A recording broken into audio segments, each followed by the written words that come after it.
नमस्कार, स्वागत है आपका ओनली न्यूज 24x7 में। इससे पहले कि हम आपको खबर बताएं, आपसे अनुरोध है कि आप इस खबर को अधिक से अधिक शेयर कर दें। खुली तीस्ता सीतलवाड़ की फाइल, सीबीआई जांच की मांग, राष्ट्रपति का सीधा एक्शन। पूर्व सीजीआई डीवाई चंचूड़ की राष्ट्रपति से शिकायत, एक मामले में अति सक्रियता दिखाने का आरोप। देश के पूर्व चीफ जस्टिस डीवाई चंचूड़ के खिलाफ राष्ट्रपति को एक शिकायत भेजकर सीबीआई जांच की मांग की गई है। शिकायतकर्ता पटना हाईकोर्ट के सेवानिवृत्त जज राकेश कुमार का आरोप है कि कथित तौर पर पूर्व सीजेआई चंचूड़ ने एक मामले को सुनवाई के लिए सूचीबद्ध करने में अति सक्रियता दिखाई थी। कई बार अवकाश वाले दिन भी अर्जेंट मामलों की सुनवाई हुई है। देश के पूर्व चीफ जस्टिस डीवाई चंचूड़ के खिलाफ राष्ट्रपति को एक शिकायत भेजकर सीबीआई जांच की मांग की गई है। शिकायतकर्ता पटना हाईकोर्ट के सेवानिवृत्त जज राकेश कुमार का आरोप है कि कथित तौर पर पूर्व सीजेआई चंचूड़ ने एक मामले को सुनवाई के लिए सूचीबद्ध करने में अति सक्रियता दिखाई थी। अवकाश वाले दिन भी अर्जेंट मामलों में सुनवाई हुई थी। हालांकि ज्ञात हो कि किसी भी मामले को कब और किस पीठ के समक्ष सुनवाई पर लगाया जाएगा, यह तय करने का अधिकार चीफ जस्टिस का ही होता है। Chief justice master of roster होता है और किसी भी मामले की सुनवाई की अर्जेंसी को देखते हुए वह पीठ गठित करते हैं और कई बार अवकाश वाले दिन भी अर्जेंट मामलों की सुनवाई हुई है।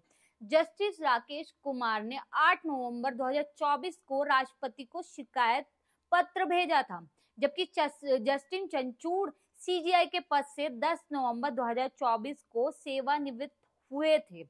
जस्टिस कुमार ने जागरण से खास बातचीत में भी कहा कि राष्ट्रपति को शिकायत भेजने और मामले की सीबीआई से जांच कराने की मांग की पुष्टि की है। जस्टिस राकेश कुमार वही हैं जिन्होंने पटना हाई कोर्ट के जज रहते हुए अगस्त 2019 में हाई कोर्ट में भ्रष्टाचार के बारे में फैसला दिया था। उस फैसले के बाद काफी विवाद हुआ था और 2 महीने बाद उनका तबादला आंध्र प्रदेश हाई कोर्ट पर कर दिया गया था। जस्टिस राकेश ने पत्र में आरोप लगाया है कि पूर्व सीजेआई चंचूड़ ने कथित तौर पर 1 जुलाई 2023 को फर्जी दस्तावेज सृजित कर किसी को दोषी ठहराने का प्रयास करने की आरोपित अभियुक्ति तीस्ता सीतलवाड़ की जमानत याचिका पर सुनवाई के लिए एक ही दिन में 2 बार विशेष पीठ गठित की थी। शिकायत में कही गई शिकायत में कहा गया ये बात जो है 1 जुलाई 2023 को छुट्टी थी, उस दिन की है। गर्मियों की छुट्टियों के बाद सोमवार 3 जुलाई 2023 को नियमित रूप से सुप्रीम कोर्ट खुलना था। आरोप है कि छुट्टी के दौरान 1 जुलाई को तत्कालीन सीजेआई चंचूड़ ने पहले ही दिन में तीस्ता सीतलवाड़ की जमानत पर सुनवाई के लिए विशेष पीठ गठित की थी। उस पीठ ने सुनवाई की, लेकिन पीठ सीतलवाड़ को अंतरिम राहत देने के मुद्दे में एकमत नहीं हुई थी और उसने मामला बड़ी पीठ को भेज दिया था। विशेष पीठ ने आदेश दिया कि केस सीजेआई के समक्ष पेश किया जाए ताकि वे सुनवाई के लिए बड़ी पीठ का गठन करे। अभियुक्त को अंतरिम राहत दी। विशेष पीठ ने रजिस्टर जुडिशियल को तत्काल मामले में सीजेआई के सामने पेश किया था और आदेश दिया था कि यह पहले आदेश होने के बाद उसी दिन शाम को सीजेआई ने मामले की सुनवाई के लिए बड़ी पीठ का गठन कर दिया था। पहले आदेश दिया, फिर उसके बाद सुनवाई उसी दिन हो गई थी।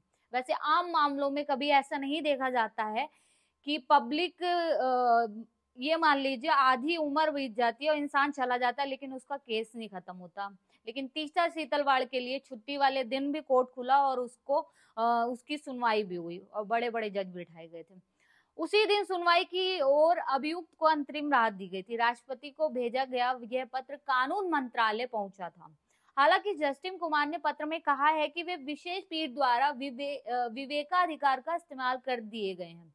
आदेश पर कोई सवाल नहीं उठा रहा है, लेकिन उनके सवाल सिर्फ विशेष पीठ गठित करने में अति सक्रियता दिखाए जाने के संबंध में है। राष्ट्रपति को भेजा गया यह पत्र कानून मंत्रालय पहुंचा था और अब बताया जा रहा है कि वहां से पत्र उचित कार्रवाई के लिए आगे भेजा गया। ये तो हमारे न्यायालय की बात है। न्याय व्यवस्था कैसी है पब्लिक भी जानती है, और पब्लिक त्रस्त भी है। लोग ताउम्र जितना कमाते हैं सब इसी में चला जाता है, चाहे वो पब्लिक की बात हो या कोई भी, चाहे रईस आदमी है तो वो पैसे दे के फैसले सुनवा लेता, अपने पक्ष में करवा लेता है। जैसे कि जस्टिन अभी ये इनका केस आया था, तो ये जज जो पकड़े गए थे कैश कांड में, ये वही नतीजा है कि जो पब्लिक जिनके पास पैसा है तो वो अपना फैसला अपने आधार पर सुनवा सकते हैं, लेकिन आम पब्लिक जो परेशान है, जिनकी जिंदगी बीत जाती है इसी में, वो क्या करे? उनके पास तो कोई रास्ता नहीं है, लेकिन ये इनकी भावनाओं के साथ खेलते हैं। ये तो इनका हमेशा से ये रहा है कि आज जनता जो है ना, वो न्याय से इनका भरोसा उठ गया है, न्यायालय पर से बिल्कुल भरोसा उठ गया है। इसका कारण ये है कि तारीख पे तारीख तो पड़ती है, लेकिन उसके साथ इसका रिजल्ट नहीं आता, न्याय नहीं मिलता। जिस न्याय की उम्मीद जनता करती है उसे वो न्याय मिलता नहीं है, पब्लिक परेशान है।